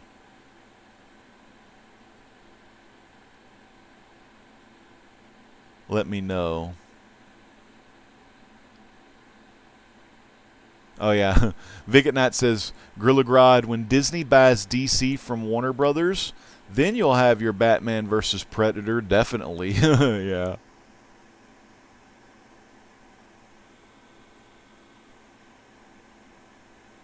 Oh, yeah. Three Stooges #1. Very rare. The first time I saw it was in the Three Stooges scrapbook because I always loved the Three Stooges. I love these guys as well. I just have him laying here. I've had this thing since, I don't know when I bought this, but I want to say I may have bought it in the late 90s. 1927, 70th anniversary. 37, 47, 50, 67, 67. Yeah, I think in 1997 is when I got these. I got Oliver Hardy over here too, but I'm a huge Oliver Hardy, huge Stan Laurel fan. 2 videos back, I did the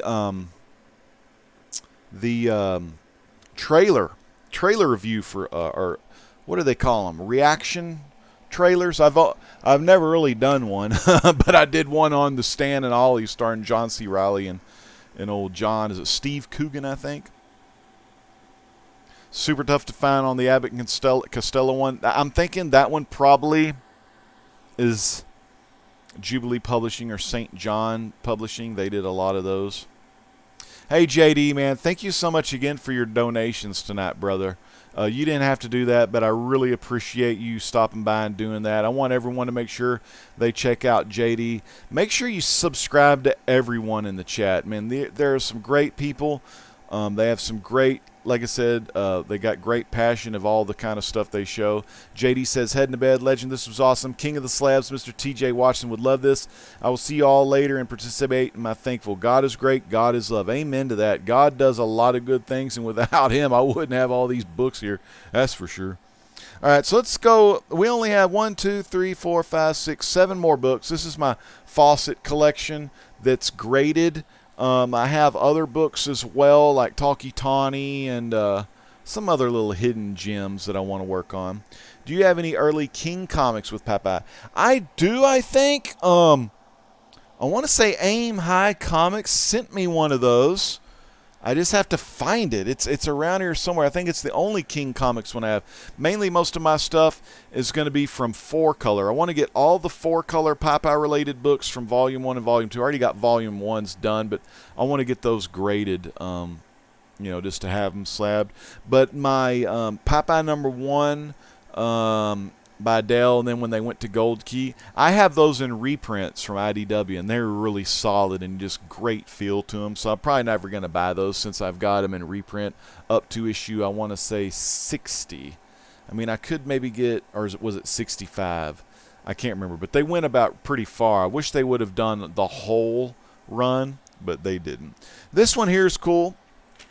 This is Captain Marvel Adventures #1. It's restored. I know some people might not like restored. I'm cool with restored because, hey, man, 200, 300 years from now, people are going to have to start restoring stuff, man. You know, the Declaration of Independence got restored quite a few times. Why can't this book get restored? And the book looks really good. It's a 5.5, you know. Beautiful book, Captain Marvel Adventures #1. Restoration includes small amount of color touch on cover, small pieces added on cover, cover and centerfold reinforced, spine split sealed, tear sealed to cover. So, man, they did an epic job on this thing. I always baffled by how good these professional restoration people do these books. That's a beautiful book right there. Captain Marvel Adventures #1. Of course, all of these are going up in price. So, thank God I didn't. Well, there is. I wanted to get possibly, was it Wiz 22? I think it's Captain Marvel Adventures 22. And then there's another one I want to get that's the first Mr. Mind in comics. Nice Captain Marvel. That's a good one. Now, this one is an iconic cover. This one's a regular. This is a Blue Label one.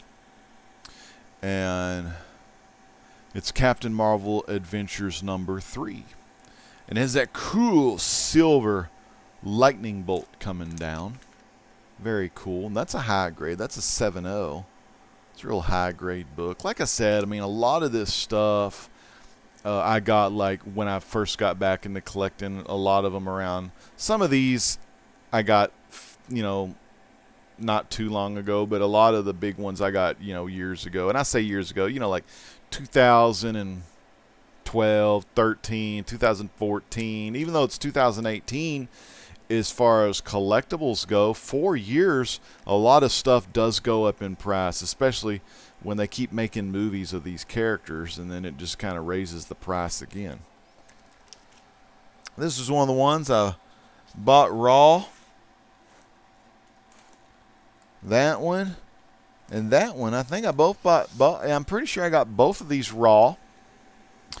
Yeah, and I submitted these at different times, different dates. I mean, they're in the video, my video history. But this is Captain Marvel's Adventures number 18. And this is my Captain Marvel, by the way. Captain Marvel Adventures 18. This is the origin and first appearance of Mary Marvel and the Marvel family. And it's got a painted cover on the front by C.C. Beck. Check that out, man. Nice high grade, 7.0 on this thing. Of course, they designed her to be, you know, let me roll it down. Let me give you a little bit of the history. And I know DS knows all this stuff, but this guy, okay, Captain Marvel, they used old Fred McMurray, or was it McMurdy? You know, the My Three Sons guy, the guy from Flubber. They used his face kind of as the face for Captain Marvel. Her here, you look real close, that's Judy Garland. They modeled her after Judy Garland. Now this guy, I don't know who they modeled him after, but there was a famous guy named Elvis Presley who modeled a lot of his outfits after Freddie Freeman, Captain Marvel Jr. Many may not even know some of this stuff, but yeah, Elvis Presley, huge Fawcett fan, and he modeled a lot of his costumes and capes and stuff off of Captain Marvel Jr. I'm guessing he read a lot of this stuff in the war, you know. And that one was I bought raw for pretty cheap and got it great. And, of course, you know, these damn things, you know, get pretty expensive as time goes on. Now, this is the Classics Auto Binder Story, C.C. Beck cover and art. This is the origin and first appearance and the only Golden Age appearance of Black Adam, and you also get old Uncle Marvel in there in the mix. Look at old Uncle Marvel there. I'm pretty sure I don't have his first appearance, but you get the little Black Adam right there. Too bad he's not on the cover, but this is the first appearance of Black Adam. Another pretty high grade. You know, and 6.5 ultimately is not high grade. Oh, it's not like a 9 or 9.0 and I or 8.0, but hell, to me, you know, like mid-grade 5s and all that, 5s, 4s, hell, that's high grade to me because they just look really good, you know. There's the Wizard Shazam telling them like it is, but that's Black Adam's first appearance. A lot of people will try to sell the, I've got it in there, I don't want to bust it out because I'm only showing slabs, but a lot of people show the Black Adam's second appearance from the DC with one magic word, Shazam, you know, the Shazam comic DC did. A lot of people show that as his first appearance on eBay just because they're trying to drum up sales. And okay, what was that? That was Captain. Well, did I skip a book? Hold on here. You know what? That's Marvel Family. Yeah, I skipped a book. Wait, no, hold on. I put it in the wrong spot. All right. I'll show these backwards. Now, this is an upgrade. I had a restored one of this. I'd like a restored 4.0 or 4.5. But this is an upgrade that I bought after I sold the other one. But this is Wiz Comics number 25. Origin and first appearance of Captain Marvel Jr. And this is, for Fawcett, this is the first continued story in different titles. And you get the origin of Shazam and the tech story. I think it was Master Comics 22, which was the first appearance of Captain Nazi, which is just a hard book to find. I think that's the... Is that the one I want? Master Comics 22? I can't remember, but it's first Captain Nazi, and you got a trilogy story, and this is the middle part of the story where Bullet Man and Shazam, you know, it shows them, they knock old Captain Nazi into the water, and this old grandpa, like, him and his grandkid, they're out there fishing, and he sticks the oar out to get the guy on board to save him. And Captain Nazi uses the oar to kill the grandpa and injure Freddie Freeman's leg. You'll see Freddie Freeman in the upcoming Shazam movie. And, of course, Captain Marvel feels like he's the one to blame for this whole tragedy. So he takes Freddie Freeman to the hospital, and he calls upon the wizard Shazam to save Freddie Freeman. And the way Shazam, or the wizard Shazam, does it is he says, okay, we can save him. What you're going to need to do is you're going to have him say your name, because, of course, Billy Batson says the wizard Shazam's name to turn into Captain Marvel. But this time, Freddie Freeman's going to have to say your name, a.k.a. Captain Marvel. And then when he says that, Freddie Freeman turns into Captain Marvel Jr. And this is Captain Marvel Jr. first appearance.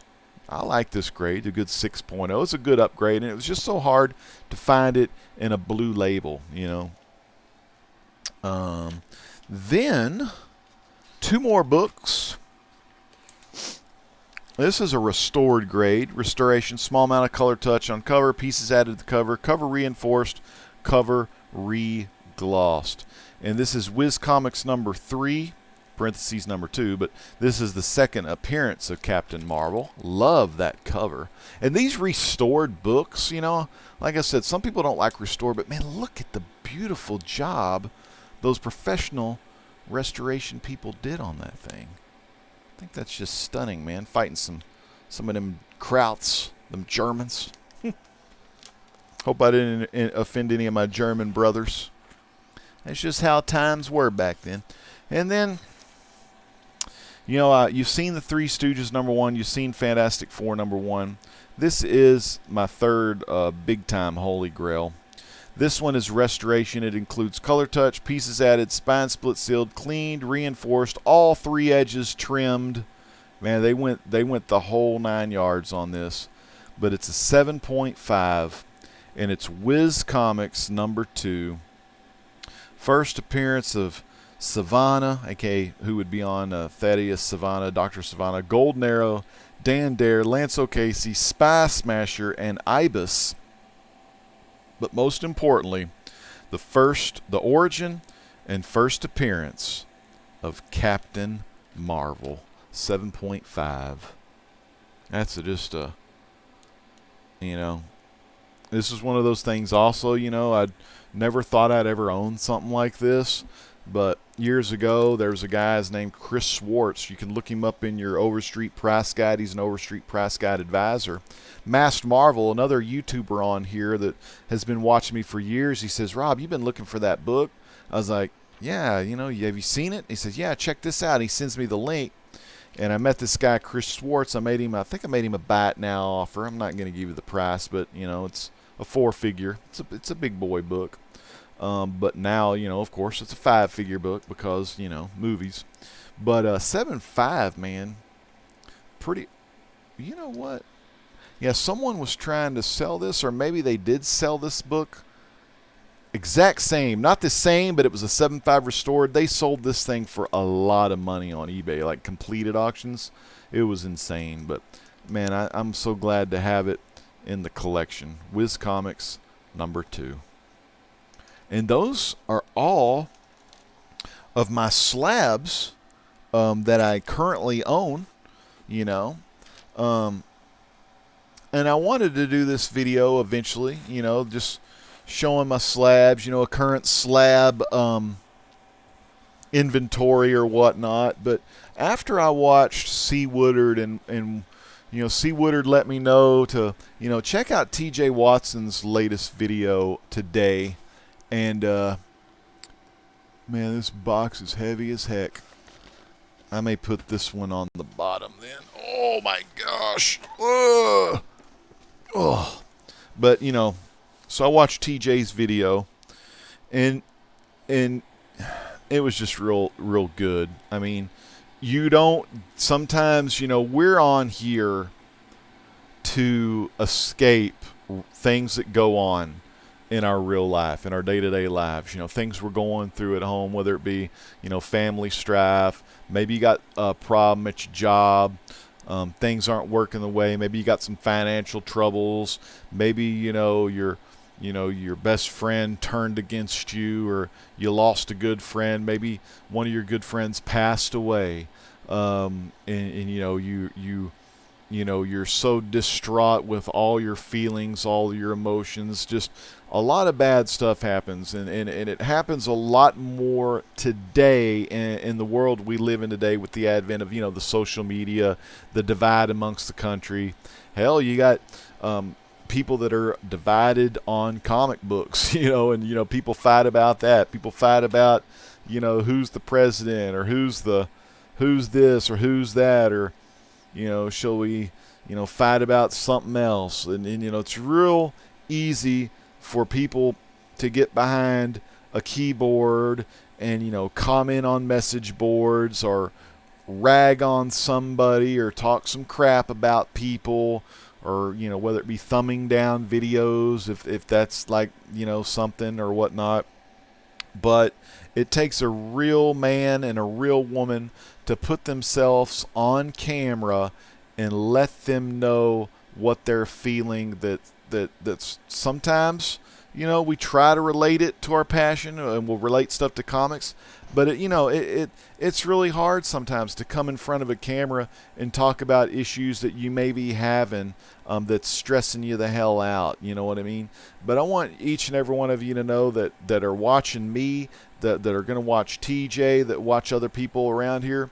I think the great thing about this community, and sometimes we do have our battles with fame and jealousy. We'll be doing a future Legends Truth about fame and jealousy in social media and on YouTube. So we're going to really dive down and get to the nitty-gritty on that kind of stuff, and may give y'all a biblical message that kind of goes along with that kind of topic, and stuff like that. But it just is really hard, and I was so happy to see TJ Watson make that video, and just kind of come out of his shell like that.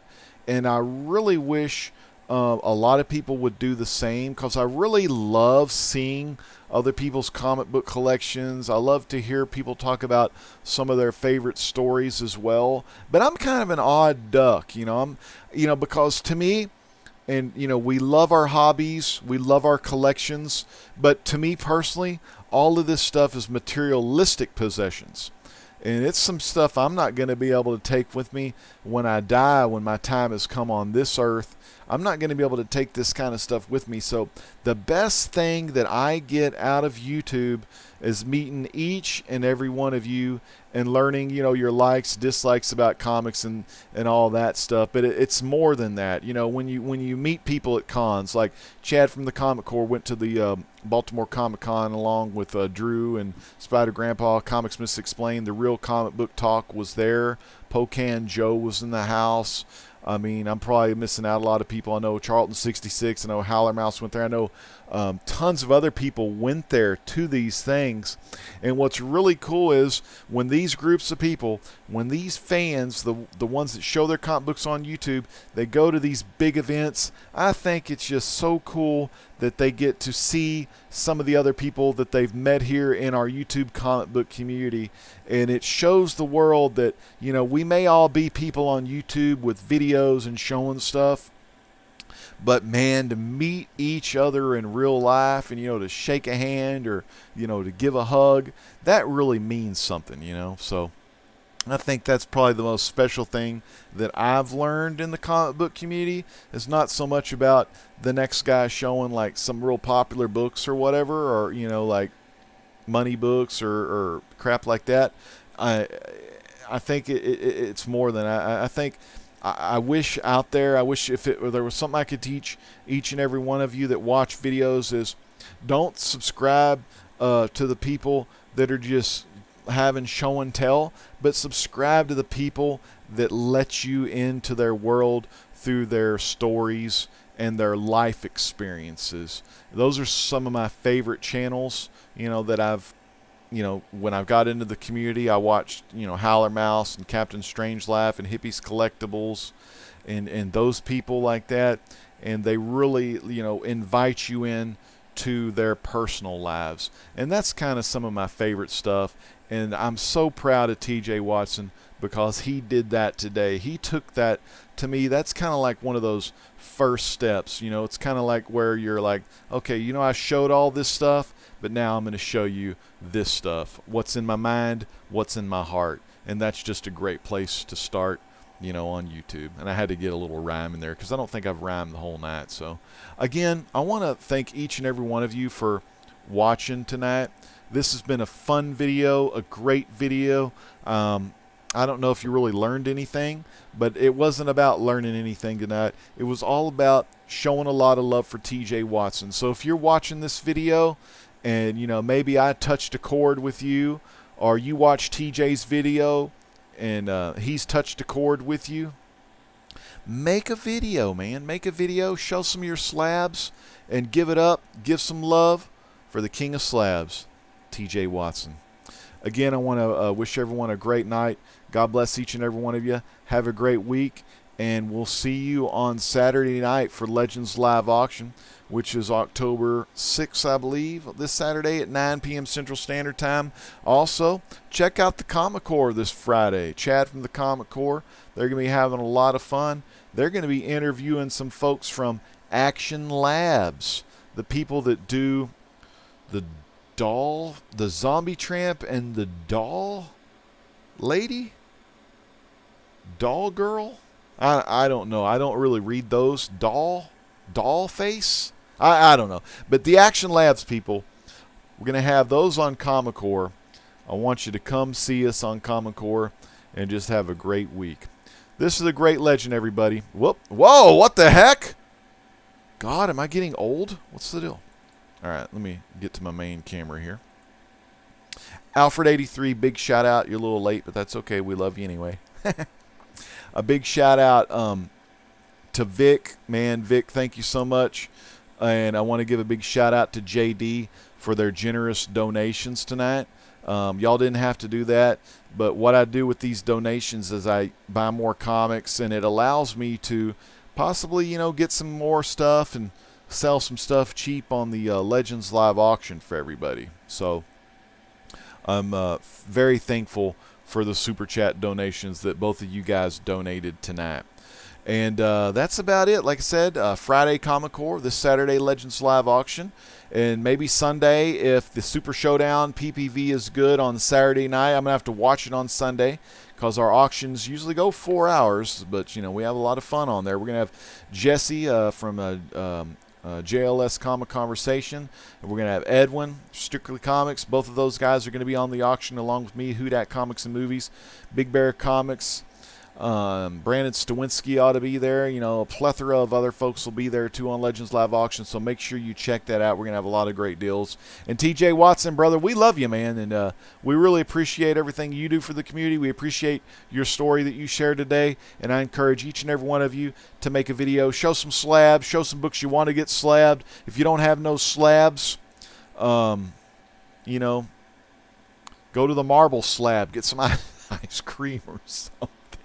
Somebody call the ice cream man. But no, show some love for our good brother TJ Watson because he's like no other. The King of Slabs. Fans, this is the great legend saying peace out. God bless.